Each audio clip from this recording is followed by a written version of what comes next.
അടിയന്തരാവസ്ഥയുടെ 50-ാം വർഷം ഭരണഘടനാ ലംഘനത്തിന്റെ ഓർമ്മപ്പെടുത്തൽ എന്ന പേരിൽ തിരുവനന്തപുരം സംസ്കൃതി ഭവനിൽ പുസ്തക പ്രകാശനം സംഘടിപ്പിച്ചു.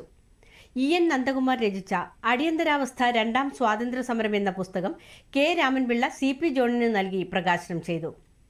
പാർലമെന്റിൽ തലയ്ക്ക് മുകളിൽ ഭരണഘടന ഉയർത്തിപ്പിടിച്ചവർ ഭരണഘടന അവരുടെ ഉള്ളിലാണ് സൂക്ഷിക്കേണ്ടിയിരിക്കുന്നതെന്ന് രാമൻപിള്ള പറഞ്ഞു. തലയ്ക്ക് മുകളിൽ ഭരണഘടനയും പിടിച്ചുകൊണ്ടാണ് പ്രവേശിച്ചത്. ഞങ്ങളിതിനെ സംരക്ഷിക്കുമെന്ന് പറഞ്ഞിട്ടാണ്.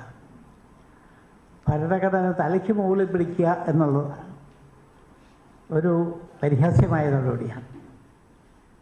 തലയ്ക്കകത്താണ് ഭരണഘടനാ തത്വങ്ങൾ ഉൾക്കൊള്ളേണ്ടത്.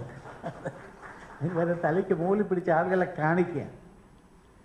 ആരാണ് ഈ ചെയ്തത്? ആരാണോ ഭരണഘടനയെ തകർക്കാൻ ശ്രമിച്ചത്?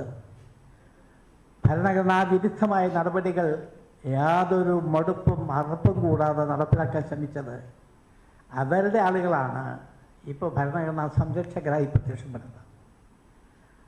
അതുകൊണ്ട് അടിയന്തരാവസ്ഥയ്ക്കെതിരെ നടന്ന സ്വാതന്ത്ര്യ സമരത്തെ ഞാൻ കാണുന്നത് അതൊരു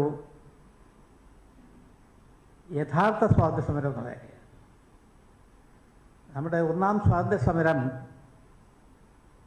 അതിൽ രണ്ട് താല്പര്യക്കാരുണ്ടായി. ഒന്ന്